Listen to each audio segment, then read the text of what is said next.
Thank you all so much for joining. We'll get started in just a second.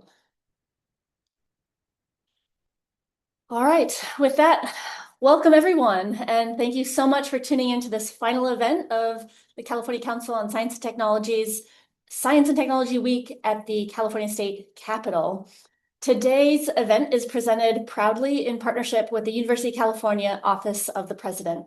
My name is Julianne McCall. I'm the CEO here at the California Council on CCST, California Council on Science and Technology, CCST for short. I'd like to open our briefing today by acknowledging that I'm presenting to you from Sacramento, California, and the tribal land of the Nisenan people. Sacramento has been the gathering place for many local tribes. We acknowledge the Southern Maidu people to the north, the Valley and Plains Miwok peoples to the south of the American River, and the Patwin Winton peoples to the west of the Sacramento River. The California Council on Science and Technology is a nonpartisan, nonprofit organization established almost 40 years ago at the request of the California State Legislature. We were modeled after the National Research Council to serve as science and technology advisors to California state policymakers across the legislative and executive branches. We are so lucky in California to have an incredible wealth of expertise in the science and technology disciplines. And our job at CCST is to help amplify and translate that expertise into actionable advice for policymakers. We do this through a number of mechanisms, including briefings like the one that you are attending today. We also host in-person cross-sector workshops. We write peer-reviewed consensus reports, as well as run the CCST Science Fellows Program, where we place PhD-level scientists and engineers in government offices for a year of public service and leadership training.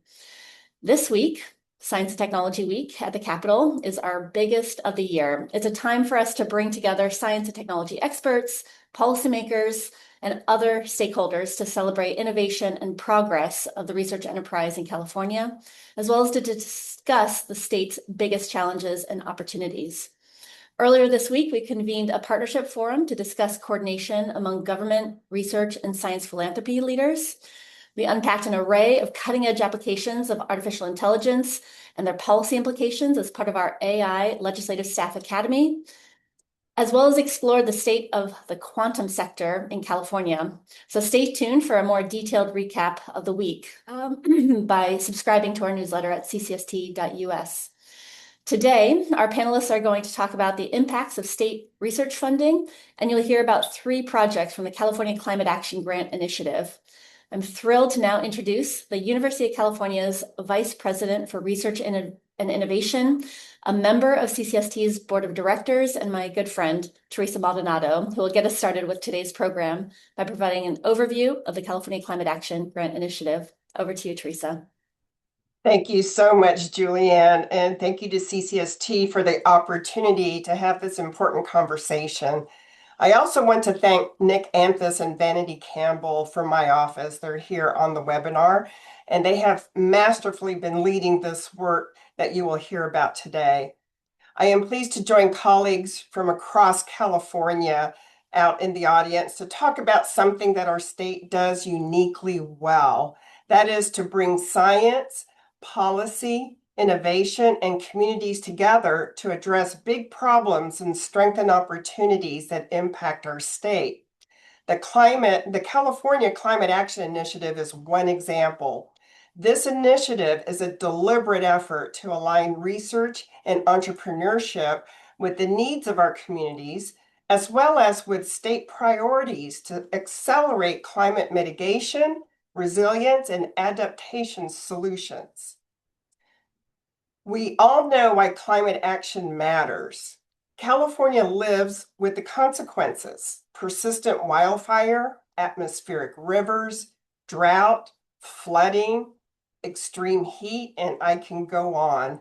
So California does not have a choice. But what distinguishes our state is not just our ambition, it's our willingness to prioritize investment in our tremendous brain trust across the state, such that we can collectively drive toward real solutions. I think it's important to remind everyone how this initiative came together, because there is potential for it to be a model for future statewide initiatives. First of all, it did not happen overnight. The research pillar of the University of California system had to make the case. And by the way, the UC research pillar includes not only our 10 amazing campuses, but also our Department of Energy National Labs, UC Agriculture and Natural Resources, and UC Health. And we had to build new partnerships, which required us to build trust. As you recall, back in 2020, it was a historic year with the global pandemic completing shutting down our society and with the worst wildfire season on record. So in spring 2021, our research leadership discussed how can we help the state of California through our research expertise. And so what we did was schedule some meetings with state agencies and members of the governor's office to have that conversation and to learn what priorities there were in the state and what keeps everyone up at night. Wildfire was priority on everyone's mind, and we listened.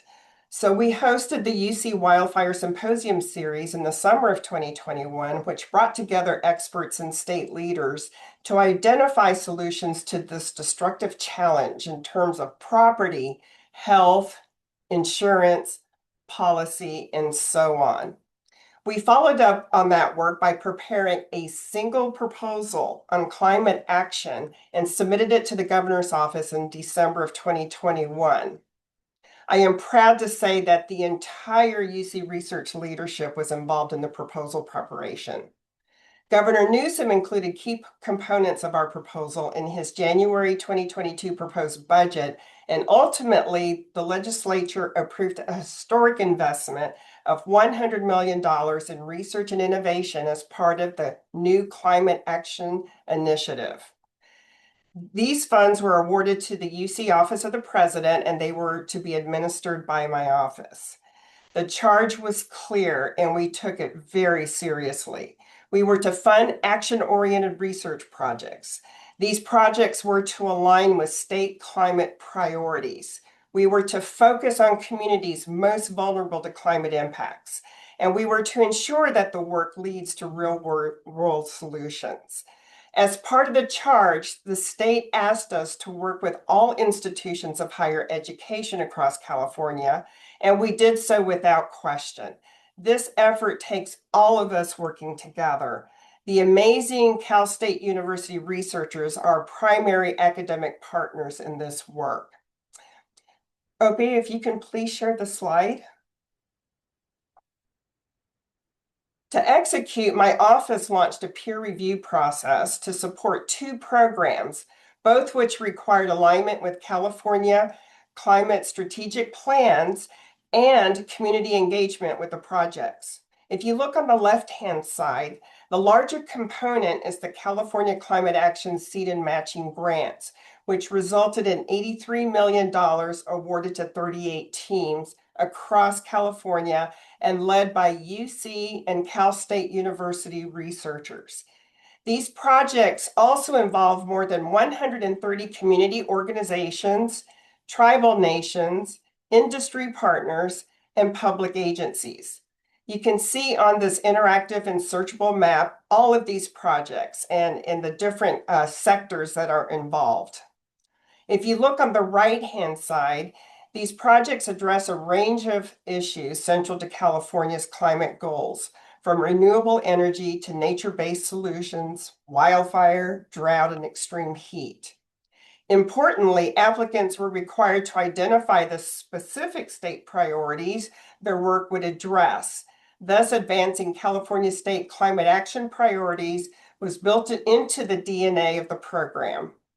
These projects are now in their final year, but already we have seen tangible results, including new tools and community-led resilience strategies for a range of climate issues and new cross-sector networks that did not exist before.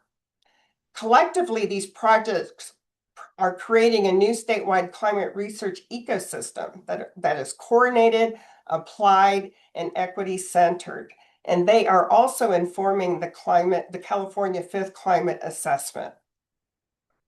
The second program, if you remain on the right-hand side of the slide, is an investment of $15 million in 15 Innovation and Entrepreneurship Awards that were executed by the UC system. What we did was leverage the UC's innovation infrastructure, which includes incubators, accelerators, or tech transfer services, and regional partnerships to move climate solutions towards deployment. Early outcomes have been very impressive, and they include a 10 times return on investment in new leverage follow-on funding, new startups, and commercialization pathways advancing climate technologies, workforce training, and regional innovation ecosystems forming around resilience and clean energy. These results remind us that climate action is not only an environmental imperative, it is also an economic development strategy for California. What was great was that the California Strategic Growth Council immediately joined as a new partner and provided additional supplements to 10 of the 38 seed and matching grant teams that had a significant community engagement aspect to their work. They put on engaging series of webinars and they compiled a set of resources that can help any researcher who wants to engage with communities more authentically and effectively in their research. Okay, if you can stop sharing the slide, please. The climate challenges we face are hard and complicated, and researchers cannot solve these problems alone in an ivory tower. I am particularly proud how this initiative led to building critical partnerships between our universities, local and state government, communities, and Native American tribes all across the state to develop research-informed strategies to climate action. As these projects move toward completion this year, the next phase is critical. That is disseminating our key findings, adopting and scaling new solutions, and building on the foundation of the partnerships formed in these projects for future progress. So for you in the audience, whatever organization you come from, please listen closely to the conversation today. Think of ways that you can help build on this work or to inform your own partnerships for effective climate action. We must keep our foot on the accelerator. Now turning towards today's program, in a moment you will hear from 3 of our researchers whose projects illustrate the breadth of this portfolio, from entrepreneurship ecosystems to tribal stewardship to equitable water management. I am so grateful for their leadership and for their partnerships that make this work possible. But first, it is my pleasure to introduce Dr. Andy Jones, who will be moderating our panel today. Dr. Jones was recently named the inaugural science advisor to California Natural Resources Secretary Wade Crowfoot, one of our champions of this program. Dr. Jones is an earth scientist studying the interface of human and environmental systems to better understand climate risks and inform actionable solutions. I'm also proud that we can call him one of our own at the University of California, as he is a research scientist at Lawrence Berkeley National Laboratory and an adjunct professor at UC Berkeley. With that, I will turn it over to Dr. Jones to guide us into the next part of the conversation. Thank you so much. Thank you, Teresa. Hey, everyone. It's a great pleasure to be here. And as Teresa said, I've spent the last 20 or so years at Lawrence Berkeley National Lab and at UC Berkeley as a climate scientist thinking about how can we make climate science more actionable and more useful for the wide range of practitioners who want to use that science to manage water, keep our electricity grid safe, think about urban planning and heat risks in the face of climate change. And so now I get to play this really fascinating role on the state side with the Natural Resources Agency, thinking about how the state can foster those relationships with universities from that direction. And so this panel is really close to my heart in that we're talking about this really unique and substantial investment in the research that really puts at the center of the research collaboration, partnerships, and actionability. So I'm excited to dig in a little more and learn more about the projects that were supported by this funding. And we have with us today three experts from three of those projects, as Teresa mentioned, spanning equitable management of water resources, tribal collaborations, and economic development entrepreneurship in collaboration with vulnerable communities. So each of those panelists are going to give a brief overview of their project, and then we'll engage in about a 30-minute Q&A. When we get to the Q&A portion, there'll be opportunity for you as audience members to submit your questions. So moving right along, first up, we're going to have Dr. Rosibel Ochoa, who is the Vice Chancellor of Technology Partnerships at UC Riverside, who's presenting on an Innovation and Entrepreneurship Award project titled Jumpstarting Climate Action Through Entrepreneurship in the Inland Empire. Thank you, Andy. Dr. Jones, good morning. Could I have my first slide, please? It is a pleasure for me to be here. And the project is called Jumpstarting Climate Action Through Entrepreneurship. And the University of California, Riverside is located in the region called the Inland Empire, which comprises the counties of Riverside, San Bernardino, and also I will include Imperial County. These are one of the fastest growing regions in the United States that is at the center of a lot of the challenges that we face around the climate challenge and adaptations. So what the goals of our project was to increase accessibility, resilience, and economic resilience in our region by really looking at focusing on the climate vulnerability as reports that our counties actually generated, where they identify the regions of higher exposure and risk. And they wanted us to actually provide some solutions with respect to what will be the potential mitigations and resilience strategies. So, for example, as Dr. Maldonado already mentioned, extreme heat, wildfire, extreme weather, and also early warnings with respect to floods and droughts. So what we did is that we use our comprehensive technology transfer and innovation infrastructure that we have built for the last 10 years and made it available to our faculty, students, and community entrepreneurs so they could develop solutions that could be turned into companies for those most pressing needs. We also wanted to build an infrastructure for test and validation. So those concepts or solutions are really tested in a real condition. So they are transferred to our society, our community. And third, we wanted to foster a multi-stakeholder dialogue. We partner really with a lot of stakeholders that we've been collaborating for many years, nonprofits, organizations, local and regional governments, the private sector, economic development organizations throughout the region.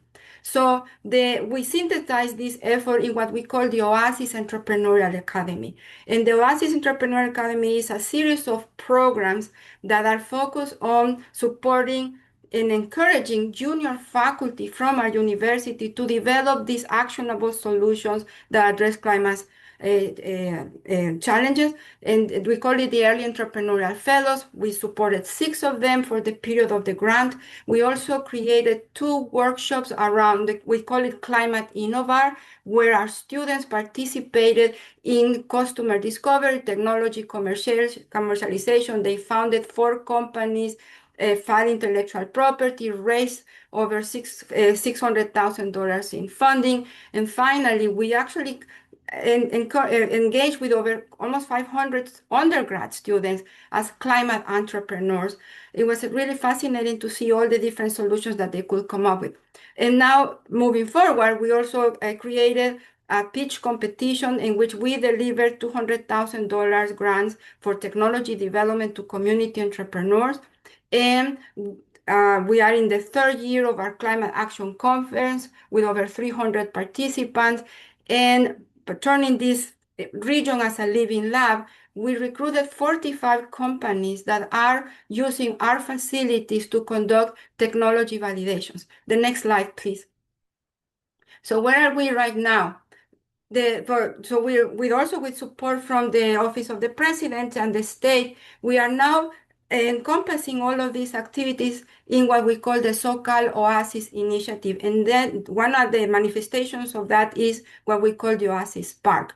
OASIS is a regional economic development initiative that accelerates sustainability, innovation, workforce development, social inclusion in the inland Southern California.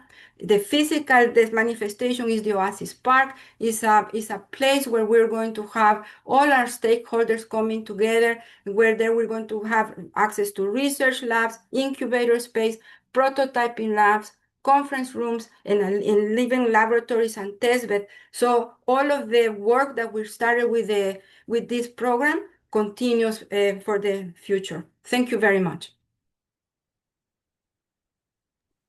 Excellent. Thanks so much, Rosibel. I love the sort of intersection of economic development, creativity, innovation, workforce development. So we're going to circle back to that in the Q&A. But next up, we have Megan Jennings. Megan wears many hats, but one of them is she's the interim executive director of the CSU Climate Adaptation Forum at San Diego State. And she's going to be presenting on one of the matching award projects, which is titled Collaborative of Native Nations for Climate Transformation and Stewardship. Thank you, Andy. If I could get my slide, please. And he did a great job. It's a bit of a mouthful, but it really does encompass what we've been doing. So I live and work on the homelands of the Kumeyaay people and have been fortunate enough to work in this project with a huge range of tribal partners across Southern California. And I was really excited by this grant opportunity where I saw that it was focused on climate action, not just on climate research. And that really suited us in the work that we had been doing for years.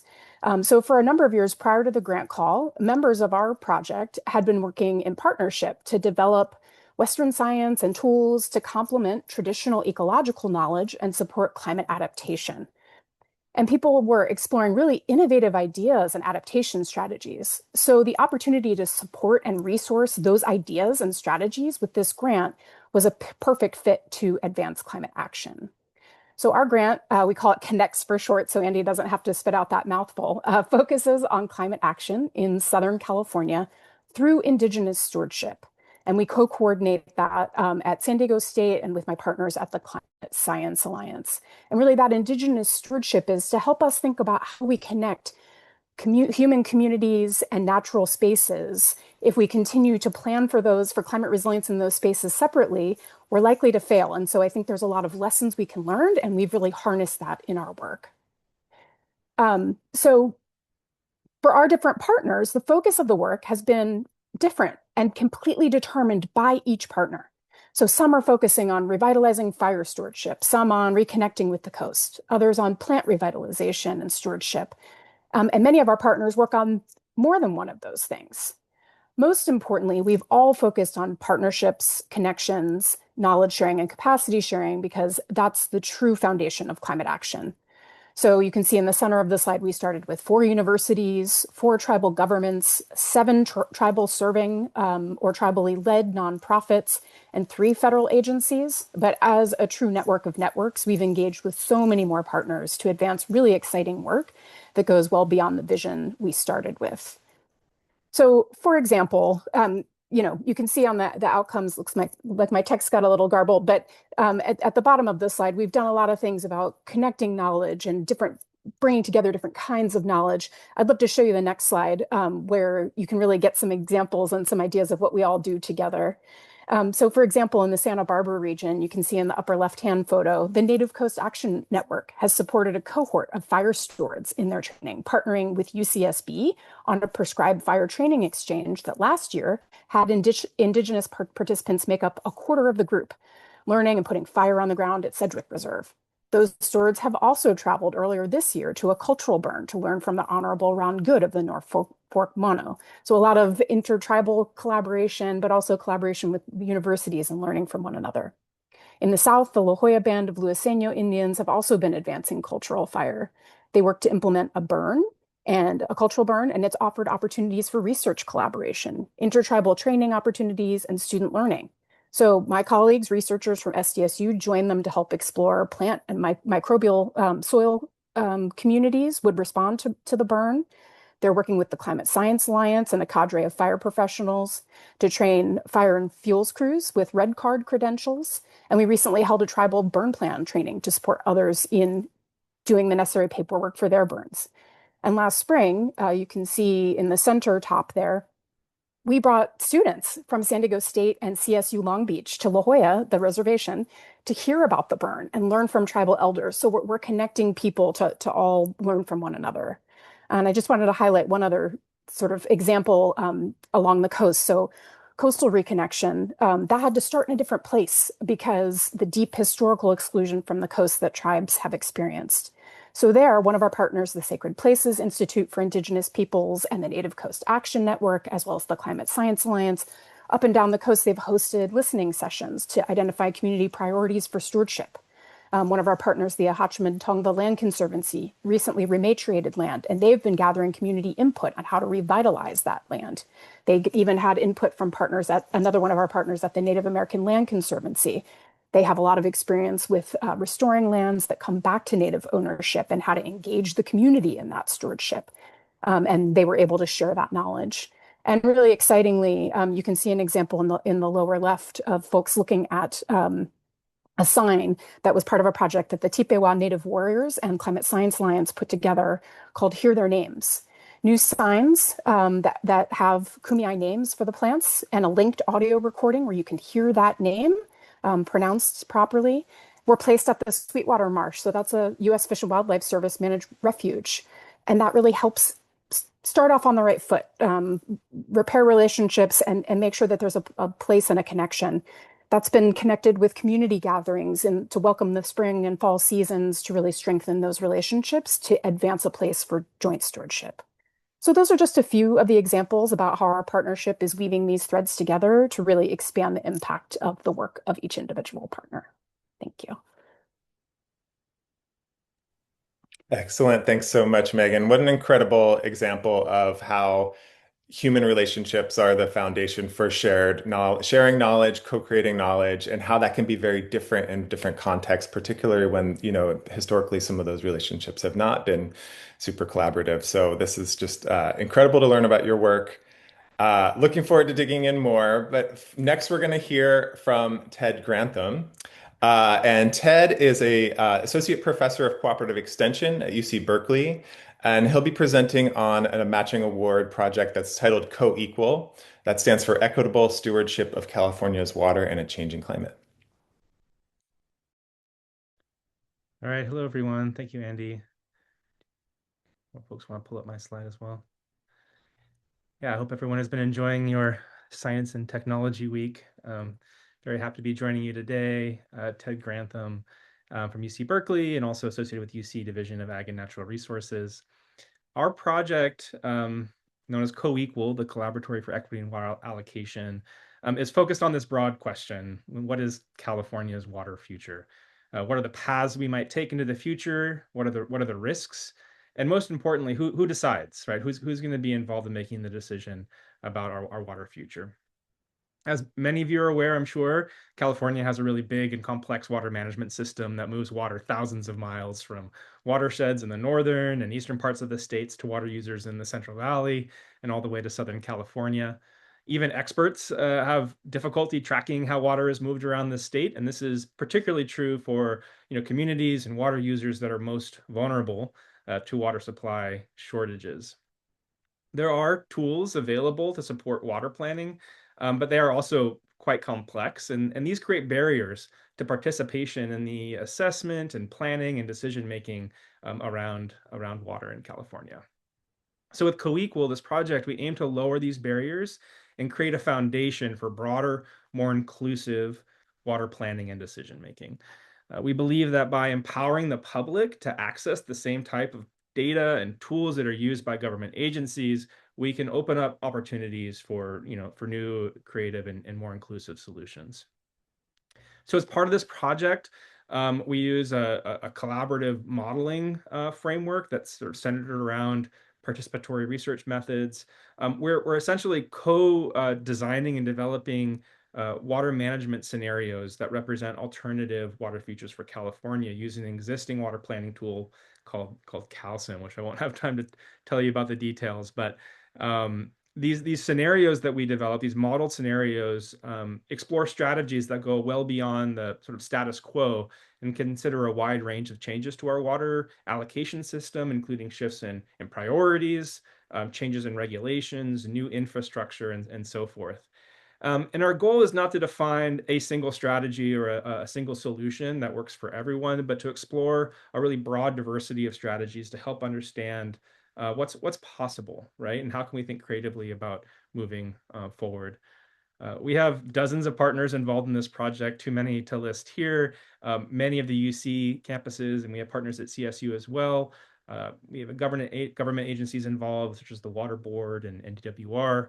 We're very fortunate to have tribes involved in our project, including Shingle Springs Band of Miwok Indians and Buena Vista Rancheria. We have water suppliers, metropolitan water districts, state water contractors, and a lot of NGOs representing environmental and environmental justice interests. In terms of outcomes, the primary outcome of our project will be a public website that hosts this library of scenarios. The site also provides educational resources and different ways for engaging with the data that are tailored to different types of users. And our hope is that visitors to our site will not only learn about how California is managed, but will also gain insights around the strategies that support their interests while also considering the equity and resilience of those decisions. We're not going to share I'm not ready to share the website quite yet, but in the next couple months, we'll be launching it to the public. One of the most important outcomes, I think, of this work is the community that we brought together through our workshops and engagement activities, providing a really unique venue for interacting outside of more formal policy and decision-making processes that are often defined by sort of conflict and entrenched positions. So in this way, we're also hoping that our project can contribute to a longer-term shift in our water culture and one that is more collaborative and oriented towards equity, resilience, and collaboration. So if you're interested in learning more about the project, we're going to have a public launch event of our web platform in early June in Sacramento, and we'll make sure the notification gets out to everyone at this meeting. Thanks. Great. Thanks, Ted. Something I find fascinating about this project is that, the water system is so complex. It involves, environmental and built infrastructure systems. And so, this complex system is difficult to wrap our heads around. And your project is trying to kind of democratize access to that system's understanding with the idea that it can bring people together for deliberation and shared understanding. So I think that's really fascinating.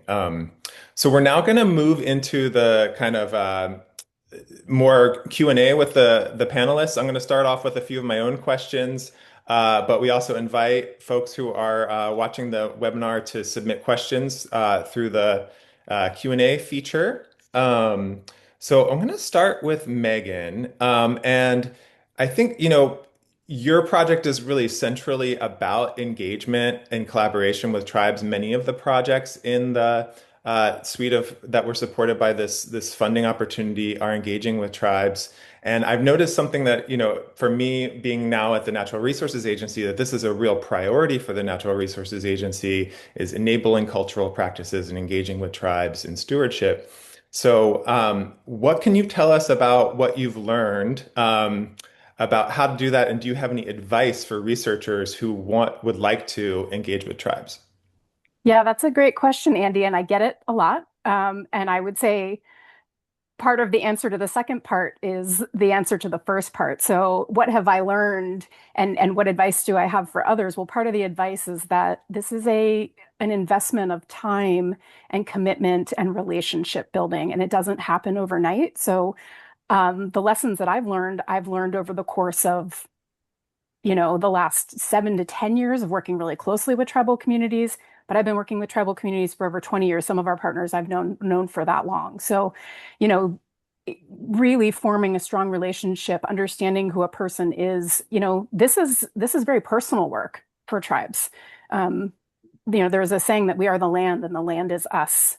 It is a kin-centric relationship. And so understanding that relationship and being able to speak in those ways and respect that relationship and come with that kind of respect and reciprocity is really critical. So forming the relationship starting from a place of understanding and also coming from a place of understanding where there have been past harms, whether you were the person engaged in that or not, right? Universities have had negative relationships with tribes in the past. And so making sure to honor and respect concerns and issues and voice them and discuss them and just being really open and honest and coming with an open heart, I think has been really important in our work. But I've been so honored. You're not just coming in and doing a project with somebody. You're being welcomed into a community. You're being able to see the stewardship of places that are very important and spiritual. So coming with that, and I'll say we had one partner on our project that wanted to work with tribes and hadn't done so yet. So at CSU Long Beach, some researchers formed a new relationship with the Tule River tribe. And working with each tribe is different. You have to learn what's going to work and what are their concerns. And we gave them some advice about what had worked for us, and they had to step through a process of what did data sovereignty look like and protecting those data. So lots of things to consider, but I think just having deep conversations, being open, and understanding it's about much more than a project. Please do not come to a tribal partner a week or a month before a project. It's a long-term relationship building process. That makes so much sense. Thank you. Yeah, what it makes me think of my husband often uses this phrase, connect before you direct. And so, starting with the relationship and then those relationships you take a long time and, are ongoing. So that's, really appreciate your reflections there. I want to next turn to Ted. And so you're also doing something really unique, which is you're engaging on a topic that can be very controversial and fraught. There's a lot of different interests, power dynamics, and, as I was reflecting before, the role of science in kind of creating a neutral ground for engagement or deliberation. So if you could just say a little bit about, some of the challenges that you've encountered in your project and how you've overcome those working in such a fraught area as water, particularly equitable access to water. Sure. I mean, I think, one lesson I took away is I think we were able to avoid some of the politically charged dimensions of water by framing our project and our work around a kind of a collective exploration of sort of what if scenarios. So we're not trying to find again the solution to managing California's water, to pick kind of winners and losers. We're just exploring together these alternative possible interventions or strategies to gain insights into what pathways might bear fruit, which are more fraught.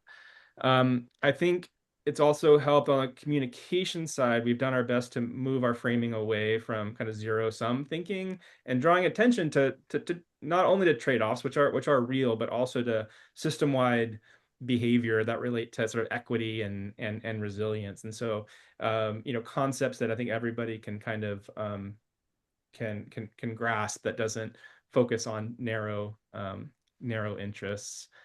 Another lesson I think we took away is that it was really important to develop a common foundation of knowledge around California water before we can even begin to discuss the consequences of decisions and of climate change. And so, we realized there was an imbalance in the level of familiarity of our water system, and that was in itself a barrier for a lot of folks to even participate in and engage with the information that we were sharing. And so early in the project, we developed we kind of pivoted a little bit and developed a suite of educational resources to complement our scenario exploration that helped, I think, establish that common foundation. And so this has really helped me, I think, and our team rethink kind of what it means to make data accessible, right? It's more than just putting a bunch of numbers up on a website, but right, we really have to curate and provide the tools needed to interpret those data.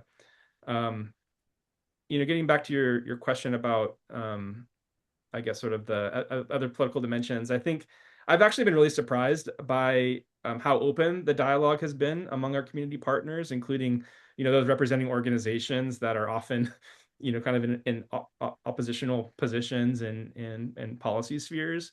I think people really appreciated actually being in a space outside of these more contentious policy and decision making context. And I think that speaks to sort of the broader benefits of these types of community engaged research projects and the kind of the relationship building that Megan alluded to.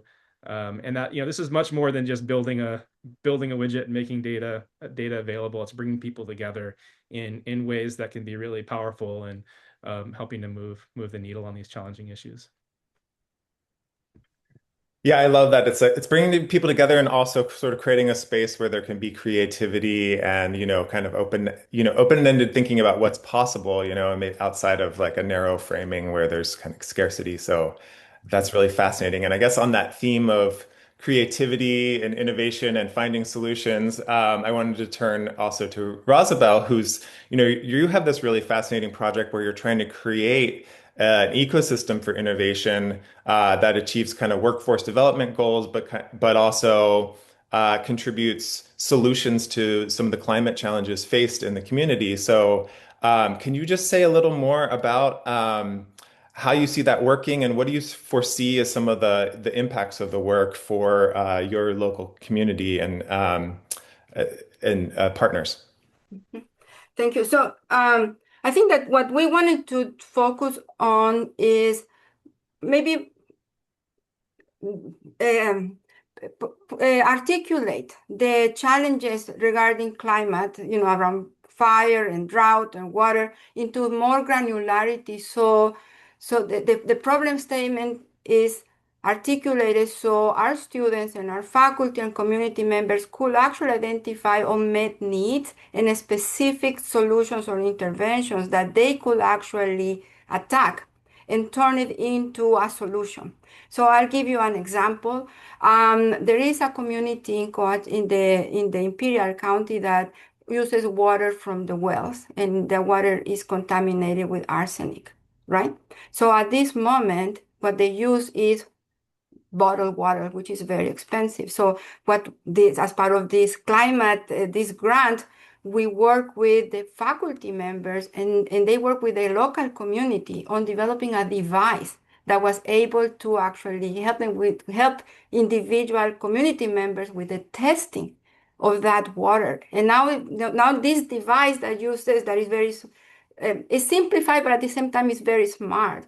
Can with our support can be turned into a product or a solution that can be scaled and produced and made available, because unless you turn that idea or that concept into a tangible product or company that can be deployed at scale, then we still are not addressing the issue or in another. So that's the type of things that we were working on with our participants. And for us, the impact that we see it longer term is that if we do more of that, and now our community members think about their being direct participants in the solution. It's not really a problem that we want to discuss. They see themselves as a solution because there's a path for them. And for our regional governments, and we work a lot with them, with economic development organizations and the regional government, they also see this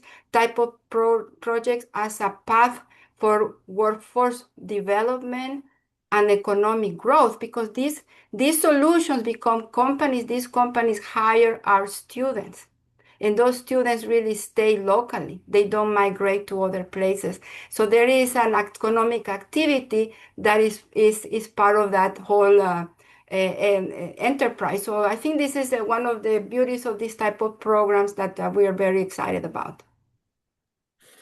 Great. Thanks so much. Yeah, and I think just, really, three really wonderful examples of how different kinds of collaboration can really unlock, win-win solutions. So I wanted to now pose a question to all three of you about, we kind of talked a little bit about the uniqueness of these investments from the state with the focus on collaboration and the focus on actionability. So I'm wondering if you could say a little bit about what made this project unique from your perspective. What were you able to do that maybe from a more typical science research grant program you wouldn't be able to do? And maybe to throw, and I think we've heard some of that already, but add a little twist there too, also is sort of for state planners, folks who are thinking about research program design, are there any recommendations you would make about how to kind of enhance those features that were unique about this? Uh, I don't know what order we want to go in. How about Megan? Sure, I definitely have a lot to say about that. Yeah. I think one thing for us that's been really transformative is this doesn't often happen, the ability to be ground up. Um, everything that we did, I even wasn't prescriptive as the PI. I said, tell me what your priority is. Tell me what you want to do, and we'll figure out how to, frame it into the scope of the project. That part wasn't hard. And I think if you then continue to look forward into how does that meet state priorities, it was a slam dunk. Like the things we're doing are completely aligned with state priorities, but it just required the ask and the listen to say, what are you grappling with? What are you dealing with? Because ultimately, the state's priorities should be aligned with what local communities are facing. And so, for me, the opportunity to have this be community led, community directed. I mean, I often say that my role is to be a resource provider and a connector. It's not to, direct what's happening left, right, and center. It's to support all our partners who are just doing, we had one idea of what we were going to accomplish with the grant, what we wrote in the proposal, but what we are actually doing is even so much more than that. And I'm sure everybody, this is what happens when you work with people on projects, is that you see how much innovation and expansion can really happen when you open that door for that creativity to flow. Yeah, I can definitely think of, from my perspective, having grants where it's sort of like very, like you've got these timeline and deliverables and like very clear things, which, I understand, but there's less room there for this kind of bottom-up collaborative, letting the scope actually emerge from the collaborative relationships with partners. So, yeah, how about, I see Ted next on my screen, so I'll say, let's go to Ted. Yeah, I mean, this was I've never been involved in a project of this scale and nature, and I think having a project that could support this level of community engagement at the statewide scale was just, was remarkable, and it was a lot to do in a relatively short time scale. I mean, as I think others alluded to, it takes a lot of work to build these relationships, and it was compressed, but I think we can actually point to these new, networks. I think Teresa used the term, so these ecosystems or networks of partners that are now formed that we can absolutely build on top of. I mean, I think this program absolutely serves as a model for supporting the development of actionable information. I think it's a really important concept that they had the right the right idea. And I have to give UCOP a shout out for not only how they administer the project, but just like enabling the flexibility that Megan alluded to. I mean, it's not always the case where you can be flexible and in sort of shifting directions and bringing on new partners. And I got to say that Teresa, Vanity, Nick, and the whole UCOP crew has just been amazing to work with. And there's a lot of other grant funders that are much more constrained in their flexibility. So I think that's also a very unique aspect of this program. Great, excellent. And yeah, and Rosibel, any thoughts on what was unique about this?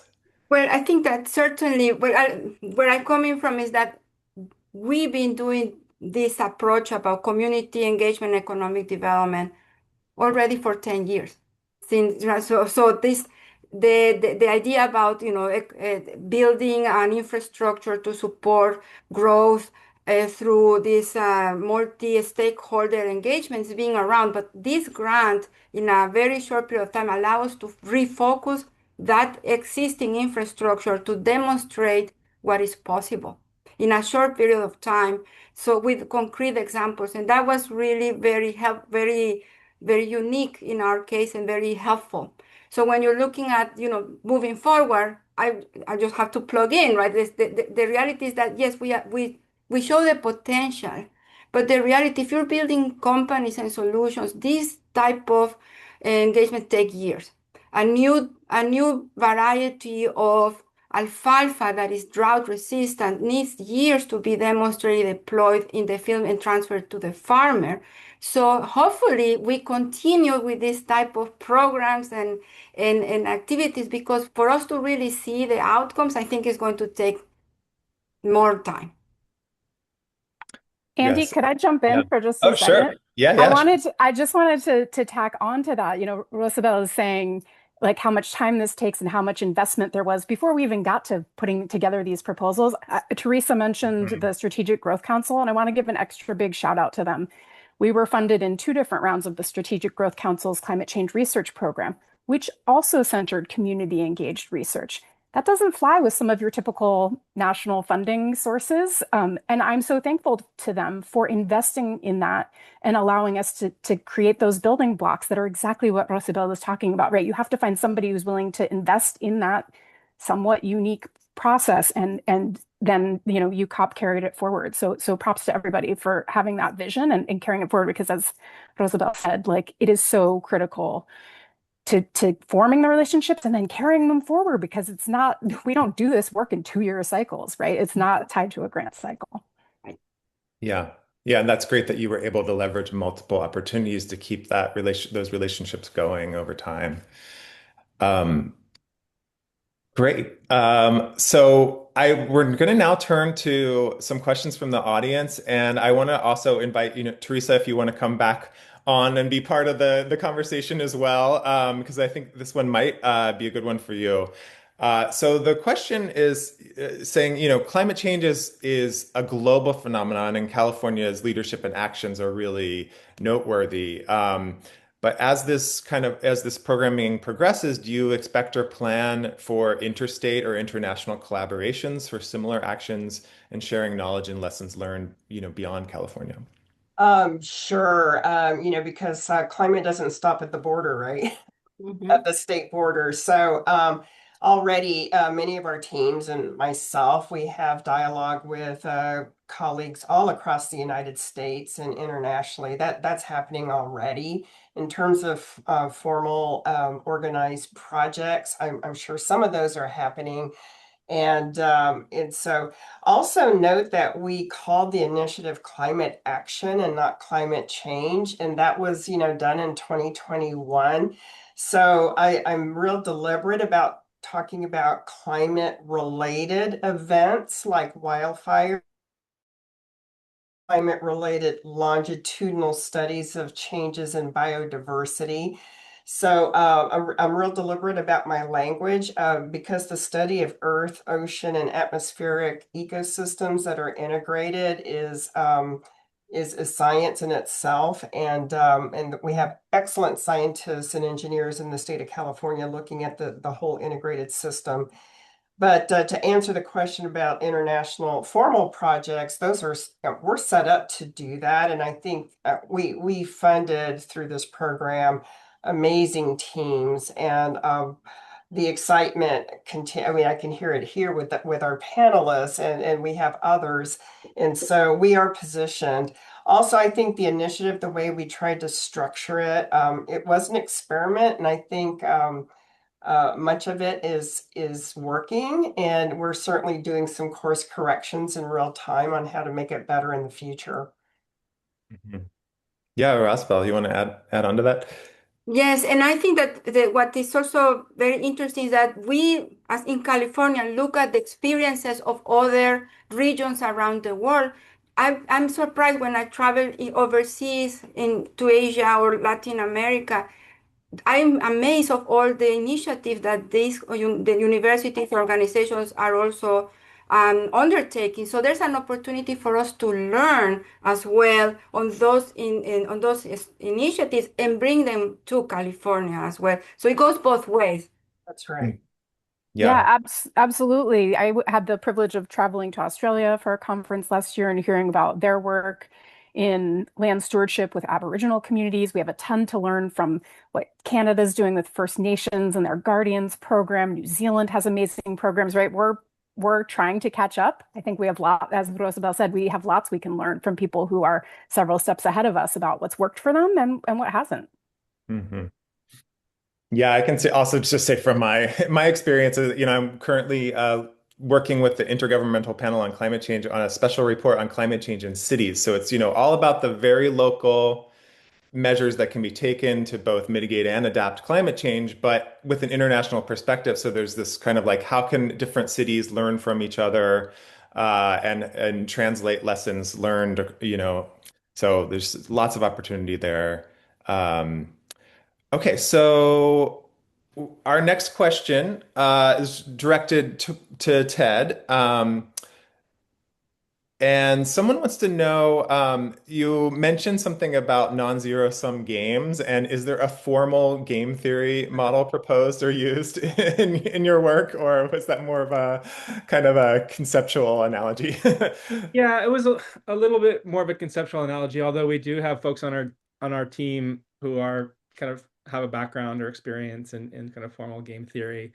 I think, when part of what we're trying to do with this project is to tell stories with the data and to provide different ways that people can engage with this information, and how we tell those stories matter. And there are real trade-offs in how manage water. When we don't have enough water to go around, like, there are those that benefit more and those that sort of bear the costs. But it's not simple. It's not we want to move away from some of these kind of dichotomies that you see in newspapers about kind of fish versus farms. I mean, it's just not that simple.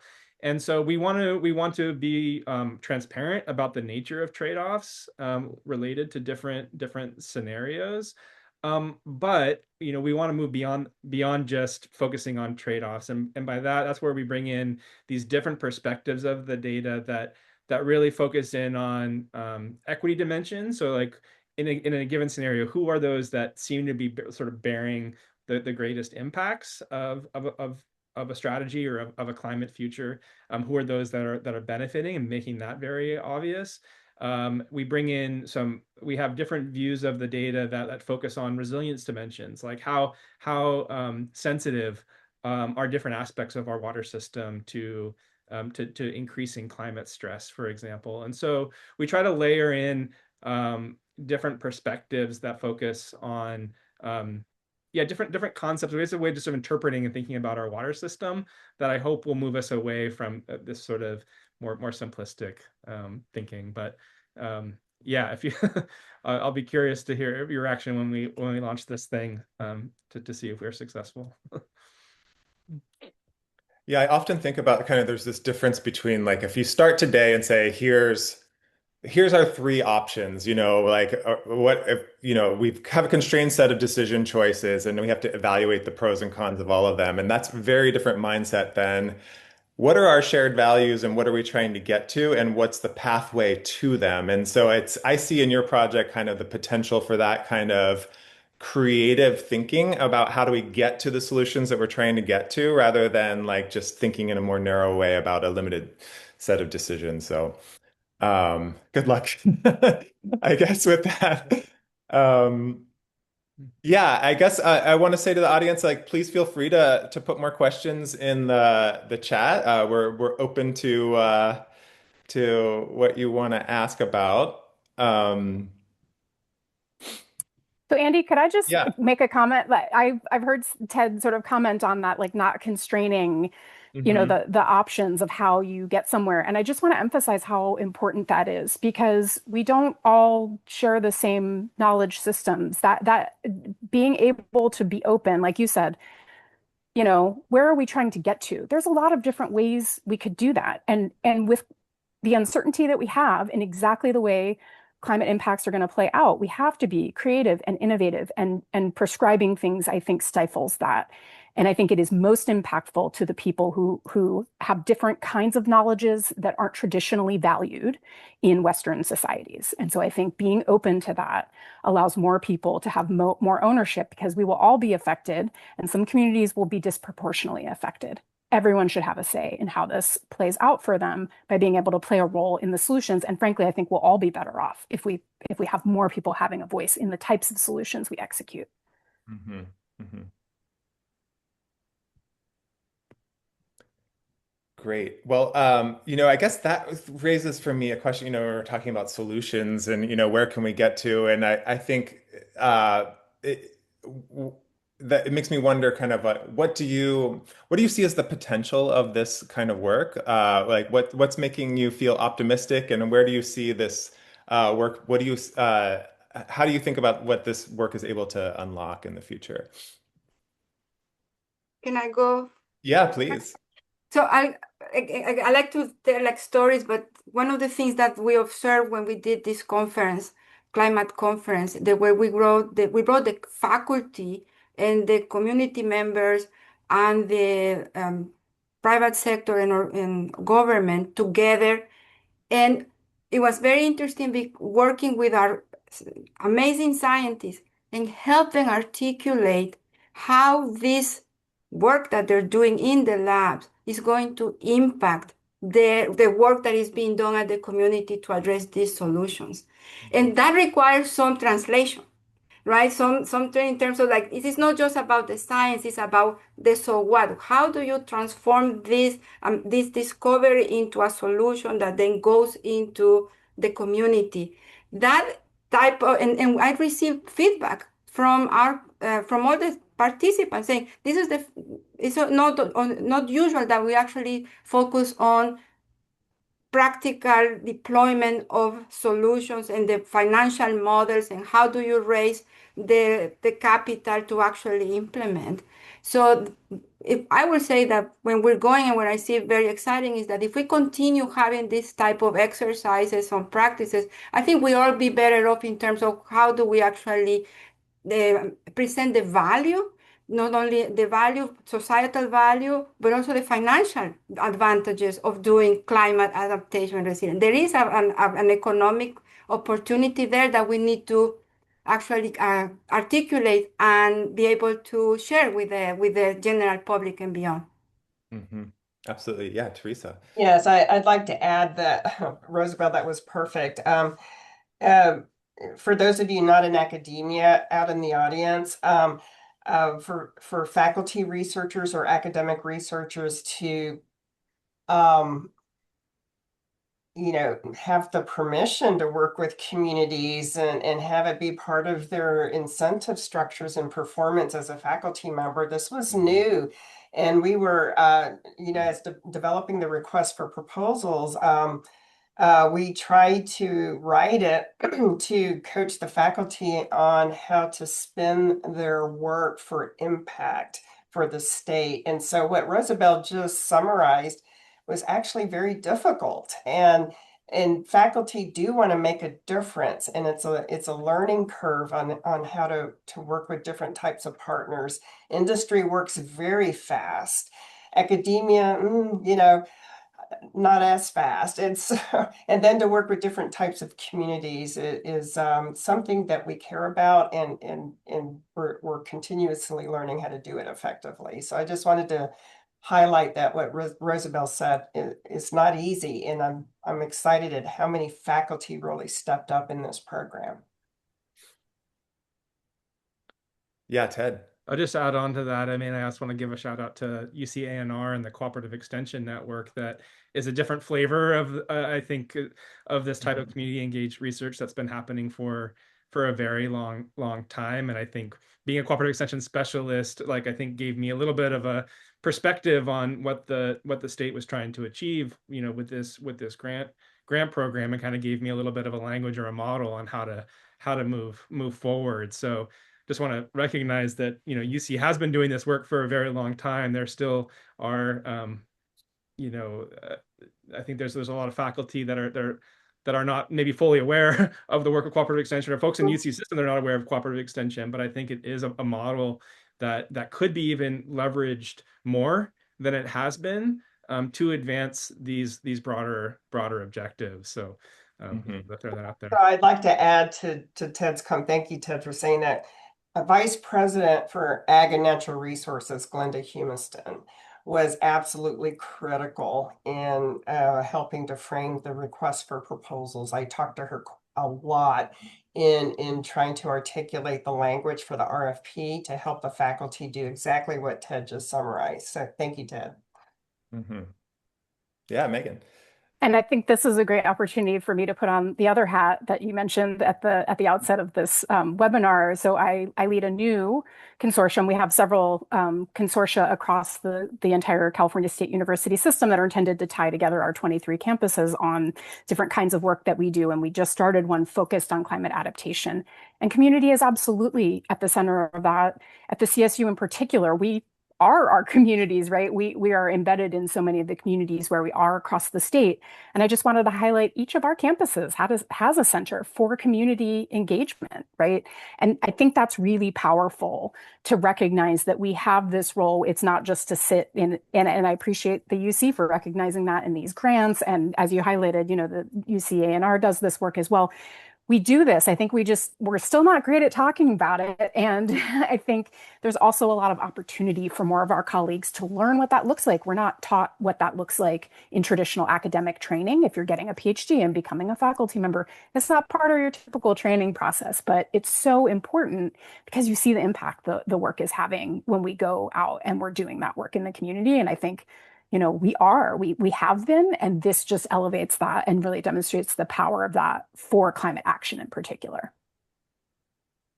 Yeah, no, again, yeah, and I think circling back to Rosibel's example is just like what a great example of, you know, different kinds of expertise coming together to find a solution. I often think about, as academics, we have the kind of luxury of thinking about long time scales and thinking about systems, and things that aren't immediate problems. But we can, be a little bit disconnected from the practical realities. And so, there's that kind of value proposition of bringing people who think differently together to find something that no one would have come up with on their own. And I think we see examples of that in all of your work. And then I think it's so interesting then how do we unlock that, right? And so, we had some examples of this unique funding opportunity and how it created opportunities for that. But then I'm also hearing, kind of incentives for faculty and how people are evaluated. And do you get recognized for, writing a white paper with the community or kind of like producing, I don't know, like a new technology, but maybe it doesn't lead to a patent. So, we have this kind of curse of what can you measure, as a metric for performance. And I'll add to Yeah. that, your work impacting policy innovation in the state too. Do you put, Hmm. so anyway, thank you, Andy. Yeah, So yeah. maybe I'll just comment on the flip side of that to a certain extent is that which also part of this multi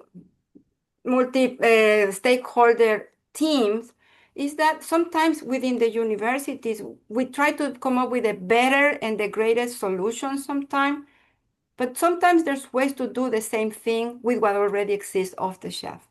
Hmm. And right, so there is a sense that the pull from the community is that I want this now, not 5 years from now. So is there something already out there that we can integrate in what we're doing to get there faster?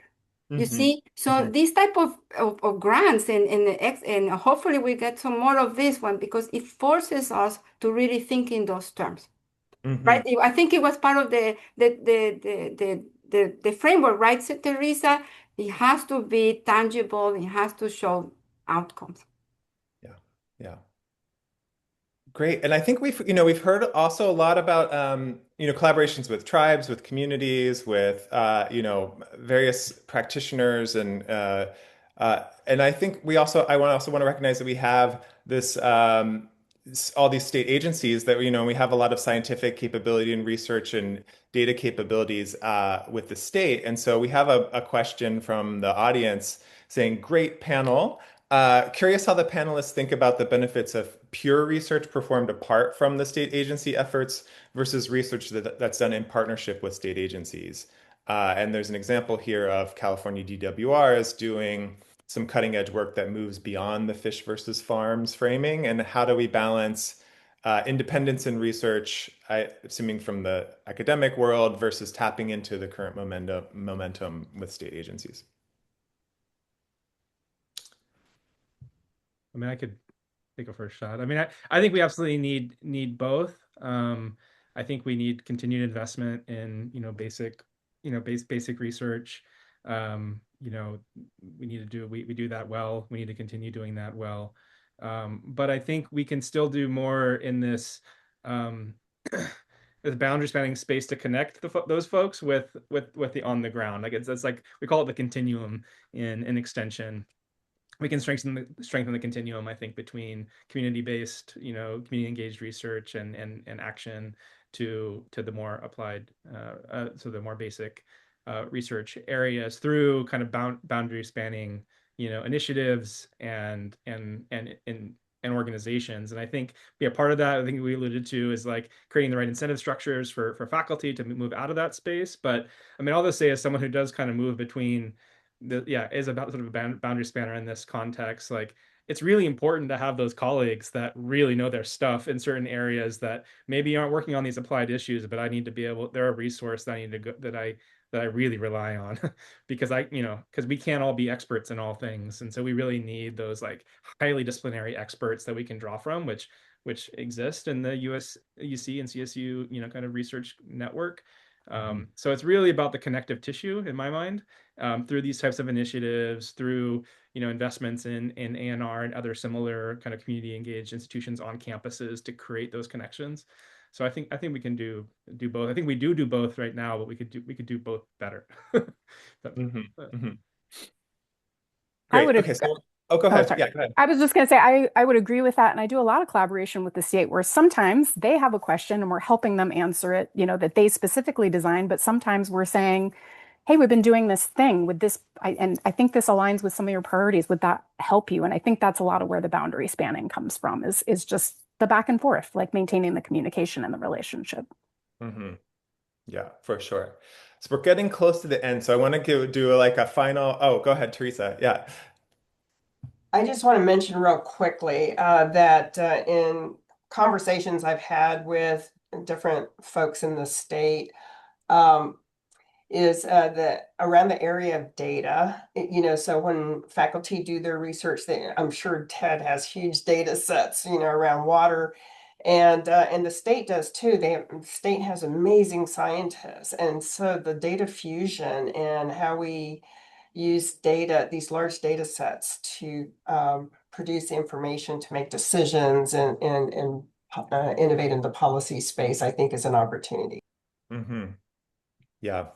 Yeah, I mean, I've been thinking about this in the space of climate services, and the state has a role as both a disseminator and producer of information, but also as a consumer of that information, and kind of like thinking about the roles for academic partners as innovating new methodologies and like new fundamental capabilities, but then having the state take that and operationalize it and put it into practice for all the great work they're doing to manage our resources. Okay, so final kind of speed round, like, okay, let's do this in like less than, 10 words. But, what's one thing that we can look forward to from your work going forward as you're wrapping up these projects? What's a key next step or outcome that you're looking forward to from your work? And we'll go, how about we go Rosibel, Ted, Megan? Well, briefly, as I mentioned, we're building a research park, an innovation park, and to be open in about 10 months. And so for us, this is my number one focus because a lot of this activity now will have a home and also a place where you can showcase these projects and this type of projects, and also to attract companies. So that would be a demonstration site also for us to actually show what is possible within our region. So very excited about that. Fantastic. Ted? We are slightly less ambitious perhaps, but we're building a big website that we're going to be launching in early June for the public, and we'll have a big launch event, and I hope many of you can tune in for that. I also want to mention that we are continuing this work moving forward. We got another grant from the state, from the Bay Delta, or the Bay Delta Science Award through the Delta Stewardship Council, that we're very grateful for, that allow us to continue our partnerships with tribes in particular and move this work into a new phase. So you can look forward to that as well. Great. Definitely looking forward. And Megan? I think for us, we've only just started. I mean, this is really a great opportunity to have resourced tribes and tribal communities the way that we have. So there's a lot more to be done. I think there's a lot more that aligns with state priorities like wildfire priorities and biodiversity conservation priorities. And we're doing some things like supporting stewardship storytelling. We're doing second round of grant writing training for our partners. They're looking for more resources to keep them going. They can do a lot of really innovative things. I think stay tuned and if you're looking for partners, let us know because we have a lot of amazing people we're working with. Excellent. Okay, I'm going to turn it back to Julianne to wrap it up. Thank you. I would just thank you so much for all of our panelists. It's a fascinating conversation and looking forward to seeing more as you move into the next phase. Thank you so much, Andy, for the extraordinary moderation. Teresa, thank you to you and your fellow colleagues at the University of California Office of the President. We are truly privileged to be able to partner on such a showcase of what California has to offer in its state-funded research projects. I'd also like to express special appreciation to CCST Science Officer Dr. Ope Oyewole for leading the coordination on behalf of our office. To those of you participating, if you'd like to watch this briefing again or share it with a colleague who wasn't able to join in real time, stay tuned for a more detailed recap of the week, which we'll share by email in the coming week or two. So have a wonderful day. Thank you all so much, and upward and onward. Thank you.